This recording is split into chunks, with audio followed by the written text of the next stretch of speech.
So guys, something just hit me while I was cleaning today.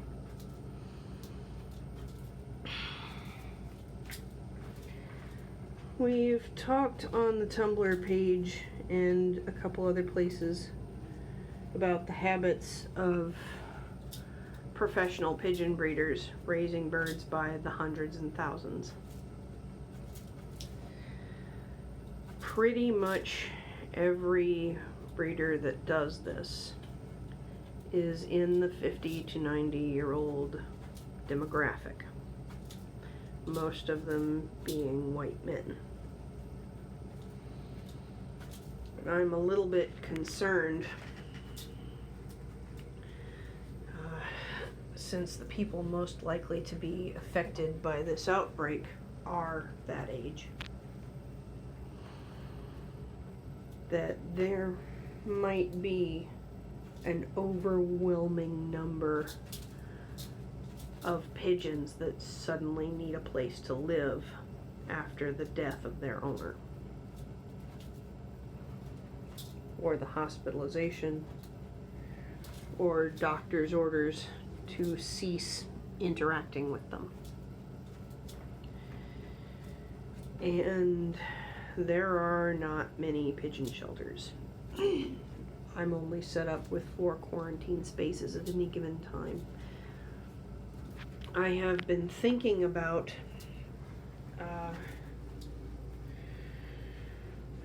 asking patrons and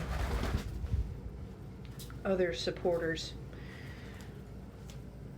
about the prospects of getting a large kennel as temporary emergency housing for large numbers of birds that suddenly find themselves homeless.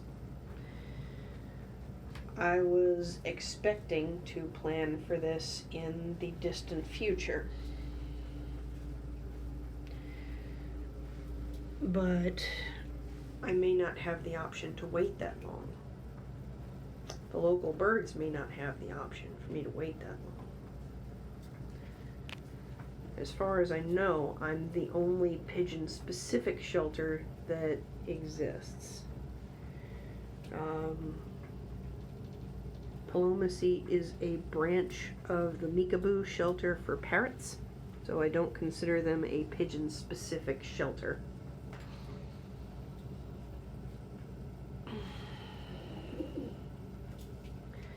But they are probably also going to need a lot of help. And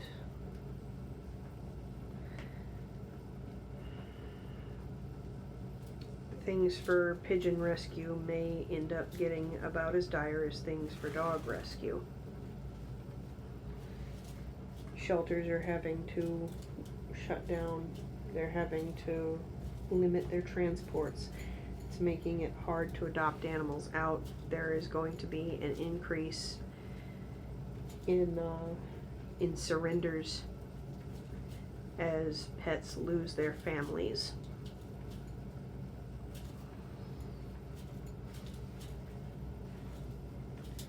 And pigeons are the one animal that do not have very many dedicated shelters.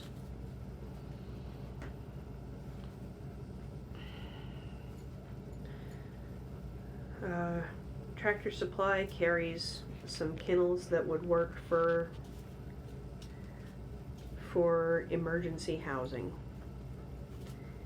and those without a cloth cover of any kind are up to $300. So the total investment would probably be around $500 or $600 just to get one of these set up as an emergency intake for a large number of abandoned birds.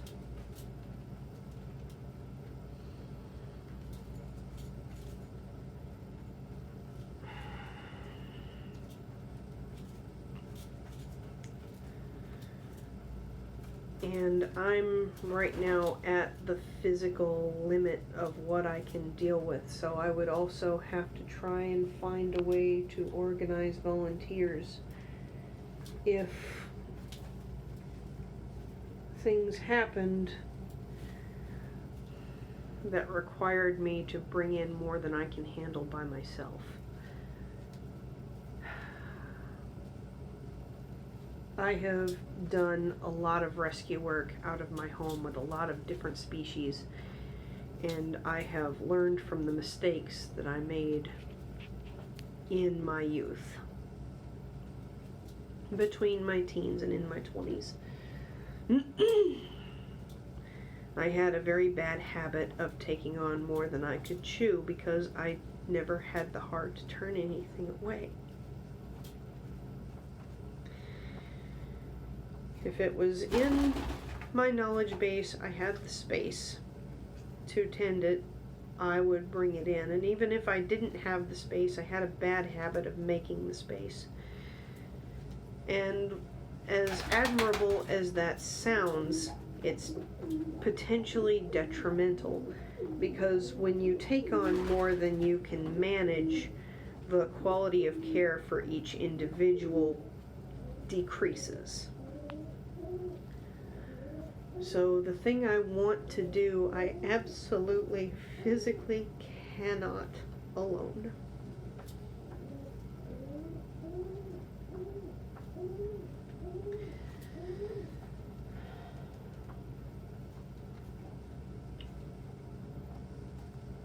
Domestic pigeons mean the whole world to me. They're already treated as literally disposable. There's somebody on a local message board that in a farming group is looking to purchase wild-caught pigeons, and in another group is advertising for that there's still time for hunters to join a hunt.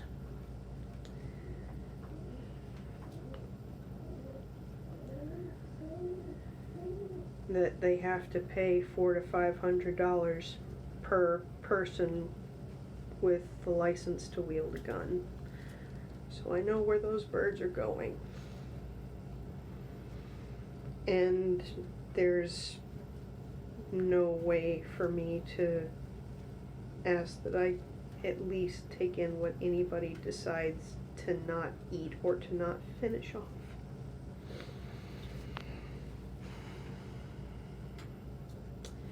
Nobody is going to complain about it because they're pigeons, and killing them legally amounts to pest control, particularly the wild-caught feral individuals.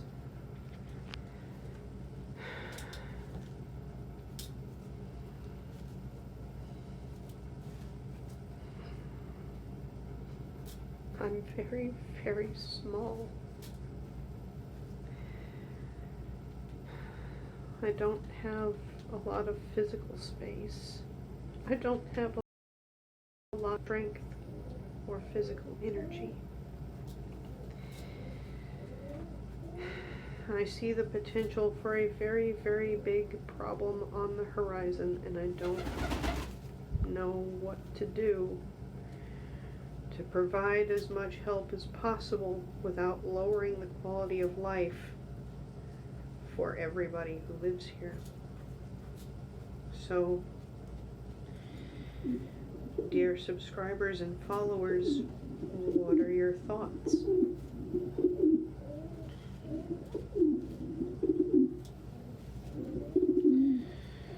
Do you have any suggestions of something I haven't thought of yet?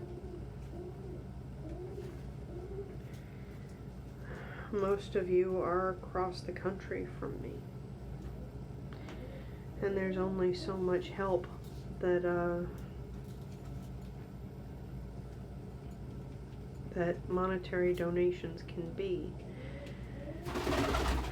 With all the money in the world, I'm not going to be able to physically manage anything as big as what I'm fearing by myself.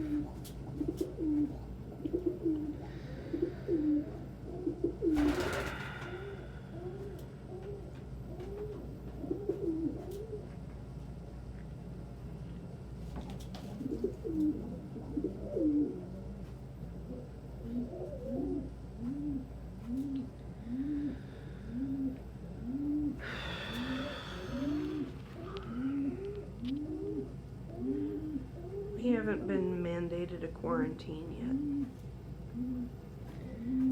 But we live near enough to the CDC. It's in Atlanta. We're in Augusta, 3 hours away. Augusta's a hospital town.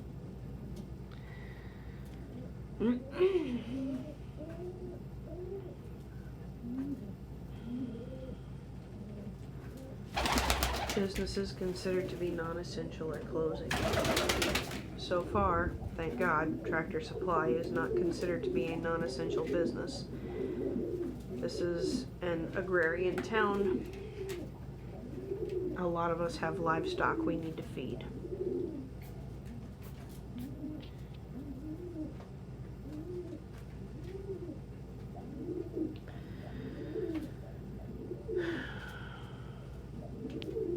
I'm sorry, I'm kind of overwhelmed.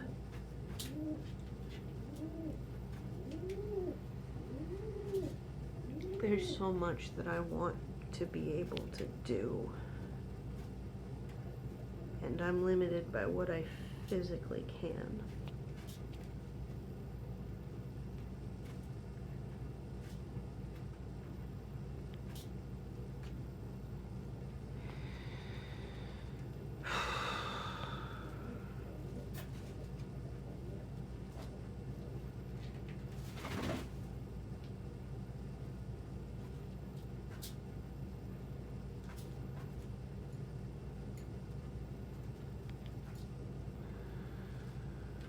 Another concern I have is that pigeons are always pegged as disease carriers, even though, you know, they're very not.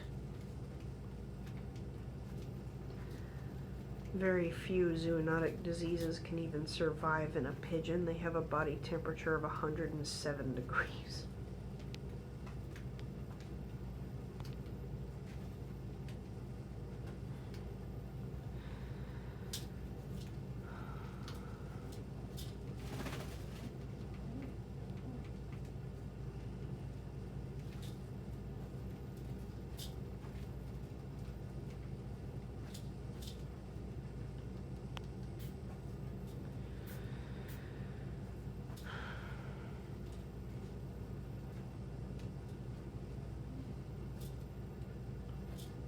Sorry, I'm kind of struggling to formulate words.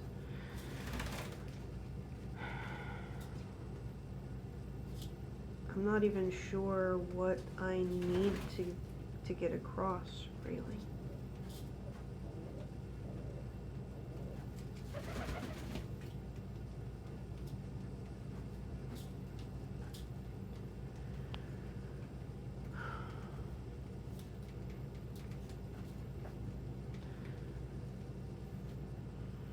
The long and short of it is I see the potential for a huge influx of rescue pigeons with nowhere to go.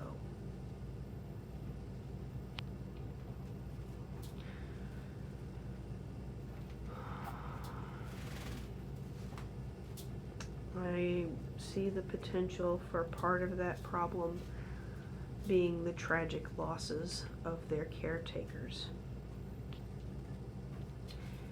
And part of that problem being just the misinformed prejudice that surrounds them already.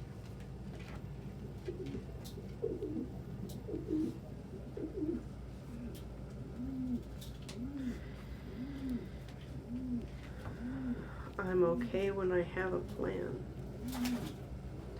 Even if it's a very long-term plan. As long as I know what step 1 is and how step 1 transfers into step 2, I'm good. Because I very much function on the idea that a journey of 1,000 miles begins with a single step. But I don't know what that step is. I don't even know what direction that first step should be taken in. Hey, Vinny. Everybody's a little wary of me today because they had their final boosters last night. I do not blame them for not wanting to come cuddle.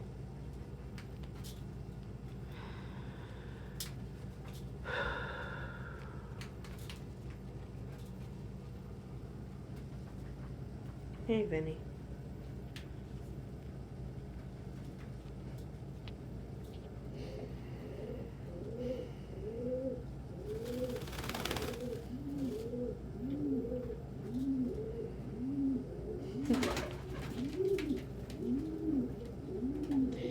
I love them so much.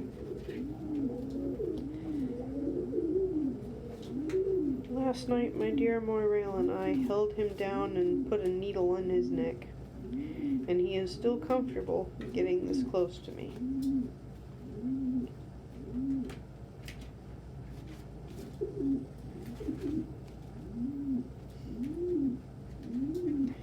We still have a close enough relationship that he'll come up and preen the edge of my skirt.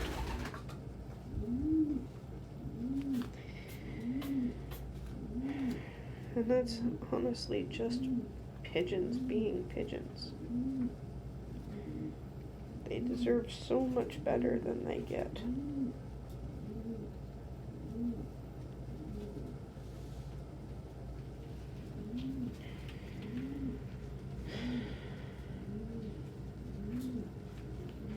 It's really important to me that as many of them as possible get the treatment and care and consideration that they actually deserve.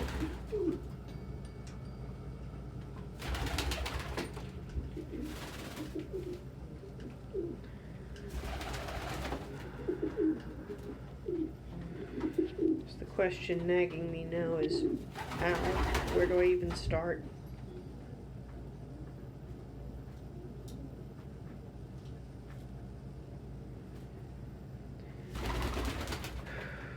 Hopefully, the next couple of months will prove that I'm just paranoid. That this will be a worst case scenario going through the brain of a woman with anxiety. And it won't pan out that way.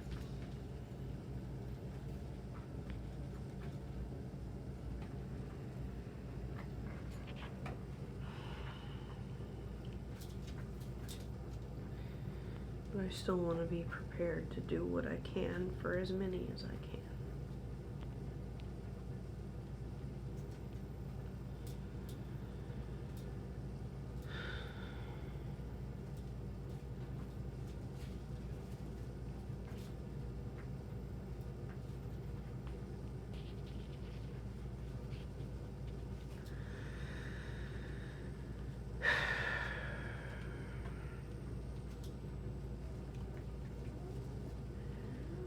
I get lots of questions on the Ask blog that are practically apologetic for not being in a position to do anything physical or monetary to help.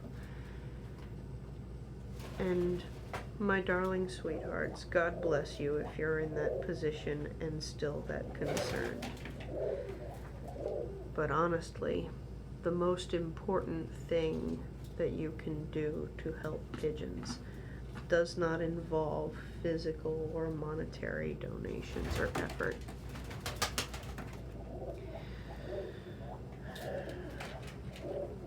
Just help me remind people that they're not wildlife.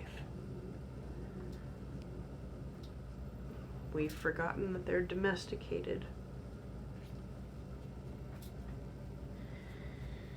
And nothing is going to change for them until the thought or the misconception that they're invasive wild animals changes. If you can help me do that, that's the single most useful thing any one person can do.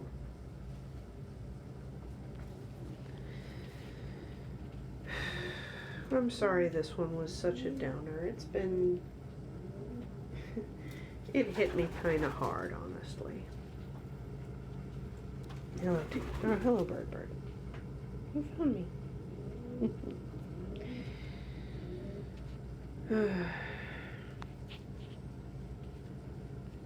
Hopefully tomorrow will be, well, brighter, more hopeful.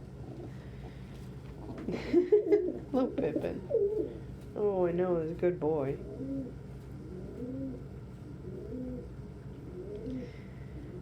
In addition to my clients waiting either for a therapy bird or a pet, my adopters in line to give homes to our rescue birds, I would like to thank my subscribers here on YouTube, my patrons on Patreon, the friends of our business page on Facebook,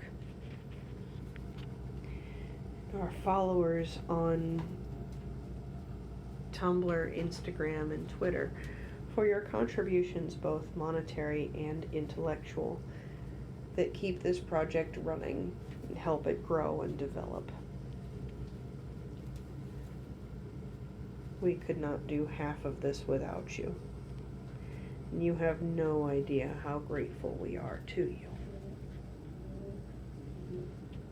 you. And on that note, my loves, I will see you tomorrow. Be safe, be well. May tomorrow be a better day.